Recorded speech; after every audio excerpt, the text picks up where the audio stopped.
trabahong madali. Wala kang karapatang maliitin yung trabaho ng iba. Yung iba sasabihin, gwardiya lang naman yan, rider lang naman yan, construction worker lang naman yan, gasoline boy lang naman yan, fast food crew worker lang naman yan.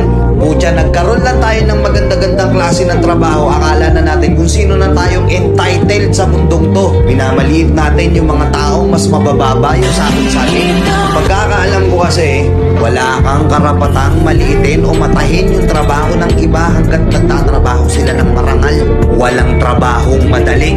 Lahat nagdadaan sa hirap. Lahat nagsasakripisyo. Kaya kung iniisip mong porket maganda-ganda yung trabaho mo, malaki-laki yung sinasahod mo, mamaliitin mo na yung mga trabaho ng mga taong nagtatrabaho na mas maliit yung sahod sa'yo. Mag-isip-isip ka. Baka bawiin sa'yo yan. Baka biglang bumaliktad yung mundo at sila naman yung umangat. Kahit anong trabaho mo, magpakumbaba ka pa rin. Bilog ang mundo, hindi palagi nasa taas ka. Kaya hanggat maaari sa lahat ng oras, magpakumbaba ka. Diba?